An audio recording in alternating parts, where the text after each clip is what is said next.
I was a merch girl was my official title. So I sold t-shirts and um really my job was they wanted to have a girl on the bus to make the other girls feel more comfortable. And they said it, pretty much like that in the interview. So that made me feel guilty for a long time that like part of Mhm. my job was to make it seem like it's okay. I don't believe that women should be taken advantage of like that. Mhm. Like if they're the talent, like they should get paid and they should have proper consent and like those things. So it's kind of interesting. It's like I'm not necessarily opposed to like the whole project. It's like it was the execution that was really the problem.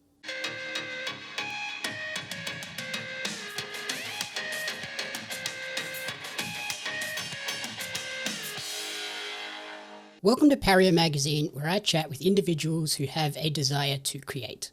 Today I'm joined by a writer, podcaster, comedian, and all-round pop culture fiend. Welcome to Pario magazine, Courtney Kocak. Thank you for having me. I'm excited to chat. My pleasure. We're here today to chat about your journey with pop culture and your new book, Girl Gone Wild. Before we dive into that, can you give our audience a little insight into who Courtney is away from the various creative projects? Man, it's kind of hard to separate myself. I'm a little bit of a workaholic. I feel that. Yeah. So I like to read other people's books. I love to binge watch other people's shows. So I like to consume art that's not mine. I've gotten back into going to movies recently. I got out of the habit during COVID. I think like we all did. And over the last few months, I've been going back to theaters and I'm like, oh yeah, this is amazing. So yeah, I love to do that kind of stuff. I love to go on long walks, but most of the time I'm in a computer or on a microphone or have a microphone in my hand. Yep, I feel that very, very much. Do you find like consuming other people's content media is vital as a creator? Well, yeah, I mean, sometimes, especially if you're like feeling empty, you got to refill the well. And I think, other people's stuff is a great way to do that. Yeah, I love binge watching shows too, especially. It's like if I get through a couple, I'm like, whew, okay, I'm all ready to go back to work. So you grew up in rural Minnesota but are now based in LA. How does a young girl in Minnesota discover such a deep passion for writing that eventually leads her to the big lights of LA? Yeah, I live in Austin and Split. I'm in LA right now, but I go back and forth. But yeah, growing up, I never felt like I'm from a small town, but it never felt like where I was supposed to be exactly. And I wanted to be an actor from as soon as I knew that that was even a thing you could be.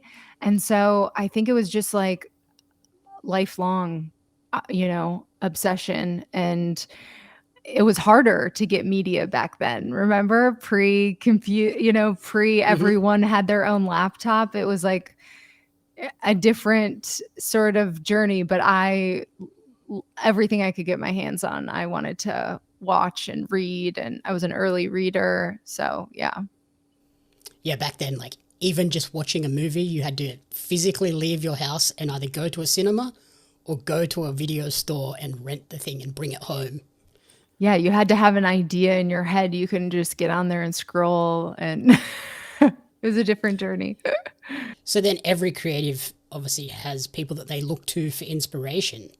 Who are some of the biggest influences for you and how have they influenced your creative writing or performing style? Oh my God, there's so many. I love, in terms of writing, like when I'm thinking about my book, like Cheryl Strayed, who wrote Wild and Tiny Beautiful Things, gave me such a vision for like who I wanted to be. Obviously, my own version of that, but I was obsessed with Cheryl's writing back in like 2012, and she led me to lots of other people. Lydia Yuknavitch, who wrote The Chronology of Water, that's coming out as a movie this year, and Chloe Caldwell, who I got to know through her first essay collection, Legs Get Led Astray, again back in like 2012, 2013 kind of era. And then I had the pleasure of finding her and like being able to take classes from her. So, and then Samantha Irby, people like that have been very influential on the writing side. On the stand-up side, I love to watch people who are very different style from me. So, I mean, I was a big Louis fan back in the day. I love Mark Maron. I love Leanne Morgan right now. Do you know her? I haven't heard of her name. She's like I think she's 60 and she is from Tennessee and she's got this amazing accent and she's like just such a proud mom and like Southern lady. And it's so different from anything I would do, but I love watching her perform, and she's got a show on Netflix. So yeah, with stand up, I really try to watch people that are very different. And then when it comes to like film and TV, I just try to consume everything. Which is becoming more and more difficult with streaming services and things like that. It's like an endless supply of things that you can't get through. Yeah, it's hard to watch everything, but there is so much variety now that like, we were talking about going to the video store. It's like, oh my God, you just have to log on and there's like 20 things you could watch right away.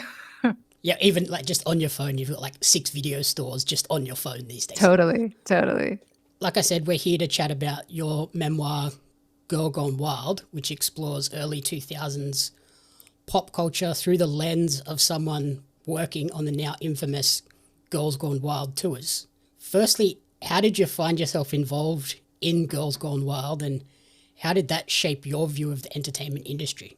Yeah, so I graduated early. I went to college to get my BFA. As I said, I'd always wanted to be an actor. So I was like, I got to get out of school as soon as I can. So I graduated early. I did a couple independent films. I had like big roles on a couple films. But they were in St. Louis and they were in Chicago. And then um, I was working this side hustle of promotional modeling, or like being a brand ambassador, which was basically like shilling for Fortune 500 companies, giving away free shit to promote them. And so that had been my main side hustle. So when I got to LA and I was like, oh my God, I'm broke. What do I do for money? I was on Craigslist looking up different jobs, and I found a listing for Mantra Entertainment, which is the company behind Girls Gone Wild. And so it happened so fast. I was like working on another promotion at the time. I got the interview. I went down to the office, and like literally like the next day I was on a plane. And so I didn't really have time to think about like the effect that would have on me, but it really has stuck with me. I mean, it's literally 20 years later now, and it's totally, that experience shaped my entire worldview. And like, it's so interesting now with all the Epstein stuff coming out, and like, that's a different situation, but it's like, it's all kind of like different symptoms of like the same kind of toxic way that society thinks about women. And so that's really like the big lesson that I got, which I would learn in other ways, during other experiences in the entertainment industry. But yeah, unfortunately, that's what I learned. Yeah, it's like there's this clear like through line between Girls Gone Wild and that sort of opening up people's ideas to the sexualization of women, and then you get to like the Weinstein part in Hollywood, and now obviously all the way through to the Epstein stuff. And it's like you can draw that through line even if at the time it wasn't obvious. Yeah. Well, isn't it interesting how when you look back, it's like so blatant. It's like, oh my God, it was just right in front of us. But it was so deeply embedded in the culture that we didn't really think about it that way.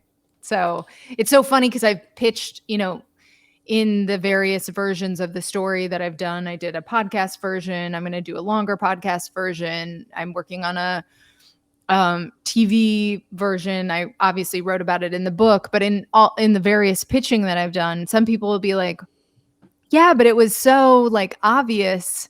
Why did you take the job?" And it's like, "No, it wasn't obvious." At the time, it wasn't obvious. It seemed pretty normal. Yeah, it did seem pretty normal. So, And I guess that's just the way pop culture evolves, where it happens so gradually, you don't realize how wild it is getting at the time.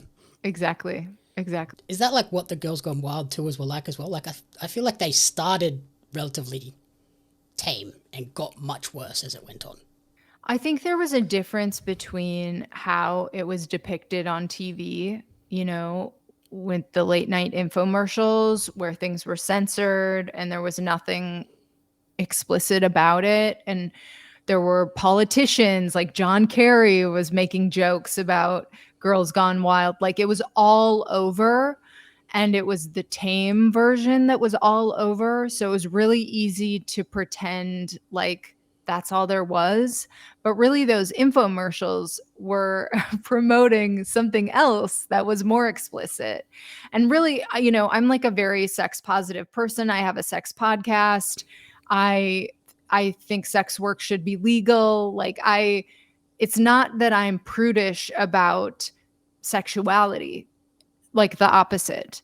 It's that I don't believe that women should be taken advantage of like that. Like if they're the talent, like they should get paid and they should have proper consent and like those things. So it's kind of interesting. It's like I'm not necessarily opposed to like the whole project. It's like it was the execution that was really the problem.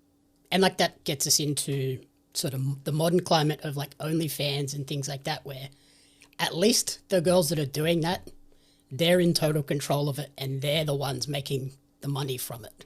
Yeah, I write about this later in the book, but like I have a super tame OnlyFans, but I still have like a Playboy style OnlyFans, and it's actually been kind of like healing for me to have that.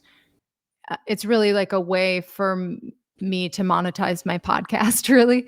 But being able to do photo shoots, which unlike when I was in my early 20s, I have control over, and being able to get OnlyFans takes 20%, but get the 80% of the money and like be able to do it on my own terms has been such a vastly different experience than what I saw going down on the Girls Gone Wild tour and some of the other things that I was like expected to do early on in my acting career.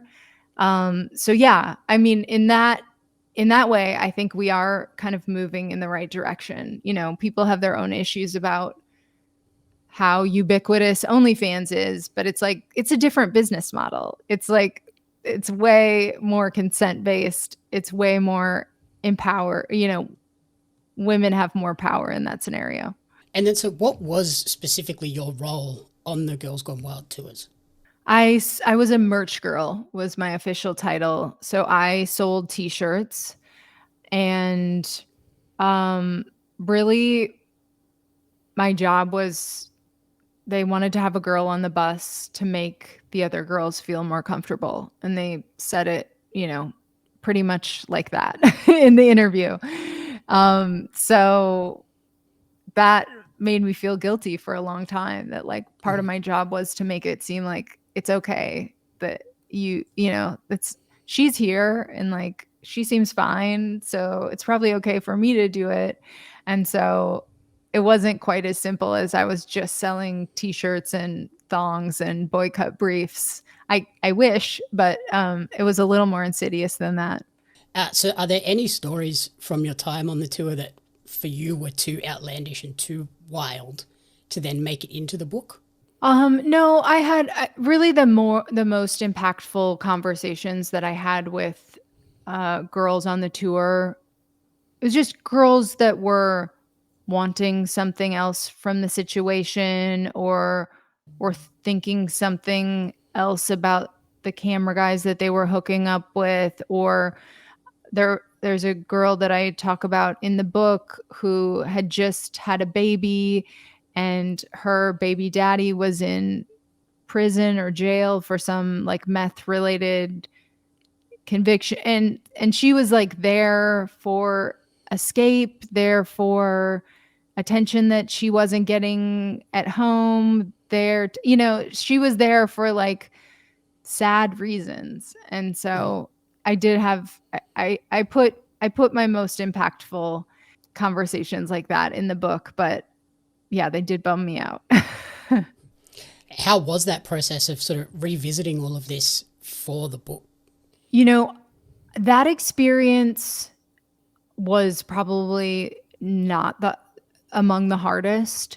I had started to unpack that in like I did the tour in 2015.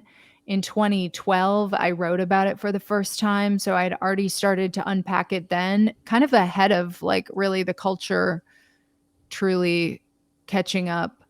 And so I'd had time, I had been kind of like noodling on this and working on this and unpacking it for myself over 20 years. But there are a lot of other experiences in the book that are about sexual assault or like being in a abusive relationship or all that kind of stuff that, I still like come across things. I'm currently recording the audiobook, but where I'll just be like crying. Mhm. And I rewrote the book for several months last year, like 4 months probably. I was really deep in the work and I would find myself just like randomly crying in the car. And so I have worked through all those things, and that's true, but it's not like, you know, it shut something off in me. Yeah. It's still, some of it's still emotional. So it sounds like there wasn't one particular moment that sort of spurred you to write the book. It sounds like it was a gradual process, kind of like we were talking about with the culture shifts. It just built up, and then eventually you were like, okay, I can do this. Yeah, I started the earliest piece of writing. The first essay I got published as an adult, not in school, was in March of 2011. So literally now it's been 15 years of me. And at that point, I was like, yeah, I want to write a book someday, but I didn't know exactly what that was going to be. And even a few years later, like the book that I thought I was writing was a lot more narrow and just focused on my troubled relationships that I was having at the time. And then over the last 10 years and really 5 years that I've been working on it really seriously, it all started to coalesce like, all those experiences are actually related. Like my romantic life is related to some of the entertainment experiences that I had, and it's all swimming in the same culture. And so it just became clear that it's like really what I think the book is it's an unwitting feminist coming of age. It's me realizing, how to be a woman in this society, and like that means writing some of your own rules.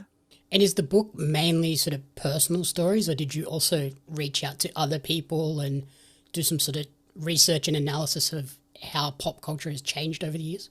No, it's mostly my own experience. I am writing another book that is more reported in that way, but this one is really like centers my experience.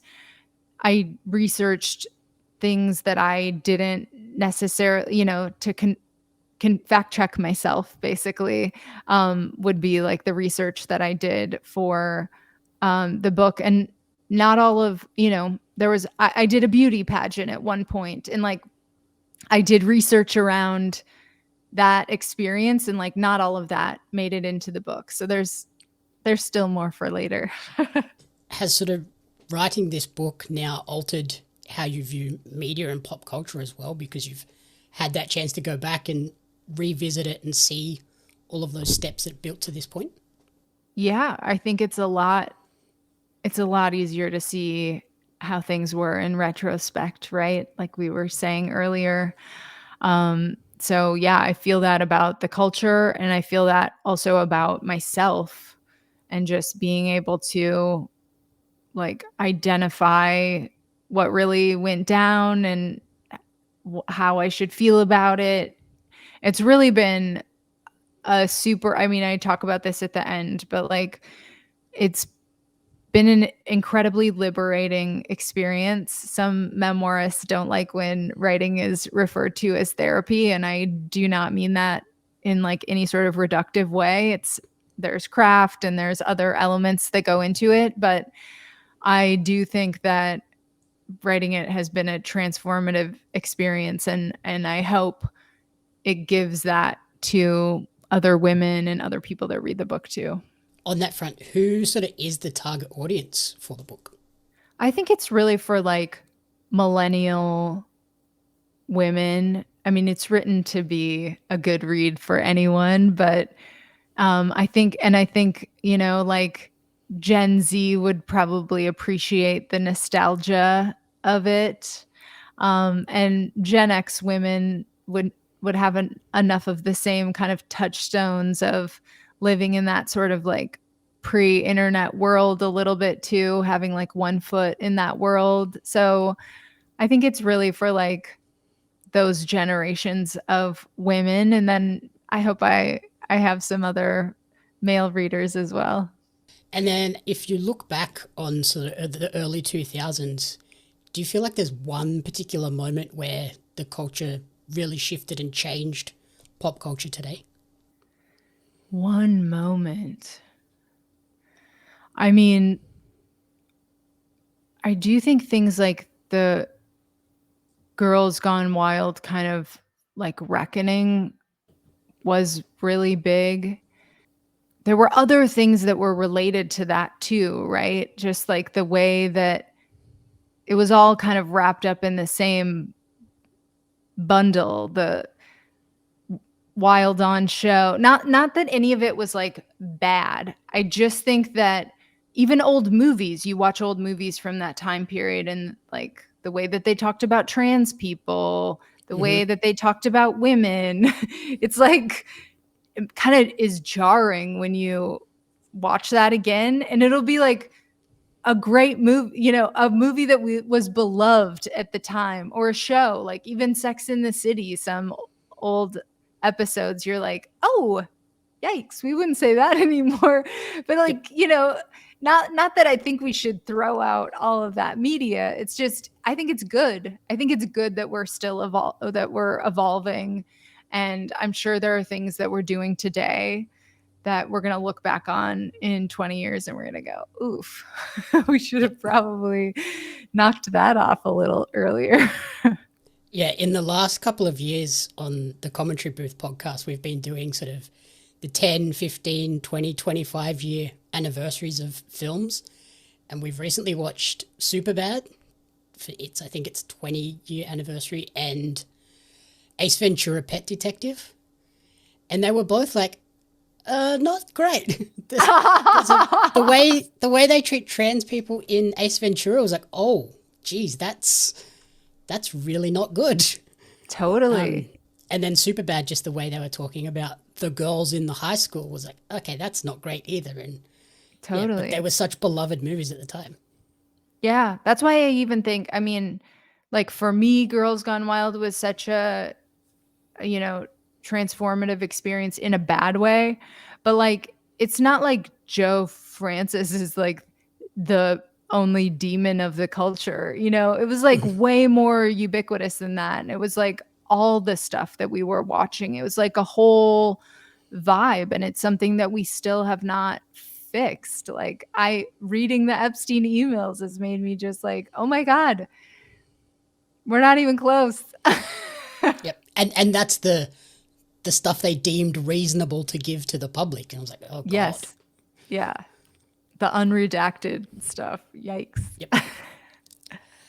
So then before I let you go, obviously as a wrestling fan, I'd be remiss not to ask about your time working with Nikki and Brie Bella on their podcast. How did that opportunity come to be, and how was that experience? Yeah, so I started making my own podcasts. Like, I wasn't in the first wave of podcasters, but I was in the second wave, which was still early days.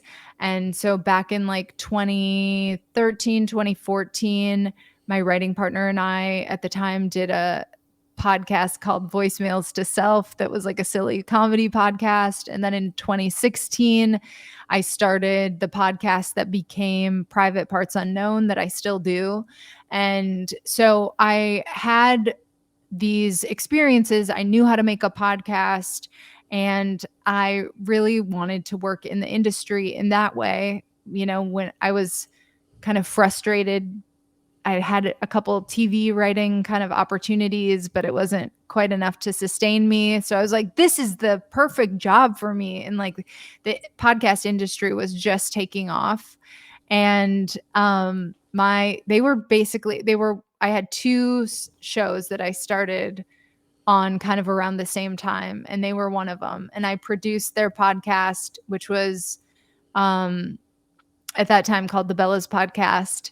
And I produced it for 2 years. I love them. Like, there are some celebrities you meet and you're like, oof, that person's not what you think they're going to be. But those girls are so sweet. I still have like such love for them. I actually just mailed Brie one of my books, but yeah, I have, they're amazing, and they're making a comeback. I don't know if you know this. Yep, yeah, they just returned. Yeah. Yeah, I've interviewed Bree's husband Brian for the Oh, he's great. Yeah. magazine, and yeah, they're still on my list of like bucket list guests as well. Yeah. They're good ones. You'll be lucky when you get them. Yeah. And then the last sort of question is, what sort of advice do you have for people that want to get into either writing or podcasting moving forward? Well, I think, I mean, you're a great example. I'm a good example, but kind of like getting into your own thing, or like if you get an opportunity in the industry, like making it your own, really, digging into that. What's amazing now is like you used to have to get permission to do everything, because if you were going to make a movie, you had to shoot it on, 35 millimeter film. Like you could not just start shooting stuff on your iPhone and putting it on TikTok or on YouTube. And now the whole industry has been democratized to the point that it's brought some of the companies to their knees. It's a different industry than it was 20 years ago. And I think that is a good thing. And so take advantage of not having to ask people for permission. Like you could start a podcast tomorrow. And I love the Ira Glass quote about like, y'all should look it up. It's so good. I can't recite it verbatim. It's very long, but it's basically about like, when you start to make something, like you're not going to live up to your taste right away, right? Your taste is good. Your taste is the thing that got you into the game, but like you're not going to be that good yet. And that's okay. Nobody is when they first start, but you keep going and you keep making things and you get better. It's like my first podcast that I made is not as good as the podcast I released literally yesterday, but like I kept going, and now that has turned into like a big, huge cornerstone of my career. And it allows me to have amazing conversations. It's like you got to talk to Brian. You'll probably get to talk to Brie and Nikki at some point. I can email whoever, and not like everybody's going to say yes, but a lot of amazing people do. And so I get to have these conversations, which totally opens up my world. And you can do the same thing essentially with stand up. You just need to find a local open mic. With writing, writing a book is like kind of the best, is like you just need to set aside some time. You just need to get in a class or some place where you're going to have an opportunity to get feedback so you can refine your work. And you're a one-man band. Like you can just do the whole thing kind of yourself, which is so amazing. So I think there are countless ways to get going on whatever kind of art or media you want to make these days. And I would just really encourage people to like not wait for permission, get started, and I've never, I've had a lot of agents over the course of my career. And right now, I don't have any agents because I have not ever found them to be helpful yet. I hope one day someone comes to me and they love me and they're able to get me stuff. But like everything I've gotten, of course, there's like a village around me, and I'm not discounting people that have helped me along the way. But like everything I've gotten is because I chased it really hard and sort of made my own opportunity. And so that's what I would advise other people to do. Yeah, just get started and start that refining process because, yeah, that very first one, it's probably not going to be the one that gets picked up and goes crazy. But Totally. 400-500 episodes in, then you might be like, I've got the feel for it. Like I look back at episode 1 of the commentary booth, not the best. We just put out episode 300 at the end of last year. I was like, that's much better. Yeah. Then you get it dialed in and it's work you're proud of. And you look back and you're like, oh my God, I have a whole body of work that's like 300 episodes deep. Like, that's amazing. So Girl Gone Wild will release on April 1st and will be available in good book retailers. But Courtney, where is the best place for people to support you and track your creative journey moving forward? Yeah. Well, for Australians, I'm sad to say that probably the best place to get Girl Gone Wild is on Amazon. Yep. um, but yeah, my website is CourtneyKocak.com. My last name is Kocak. I'm on all the social medias at Courtney Kocak. I have a podcast called Private Parts Unknown about love and sexuality around the world, where I have all kinds of sex positive conversations. And I also have a writing podcast called The Bleeders, where if you are interested in getting started on your own writing journey, I have such a great catalog of conversations that really helped me along the way. So those are good places to start. Fantastic. Thank you so much for taking the time and good luck with the book release and all of the other various projects. Yeah, thank you so much. Great to chat with you.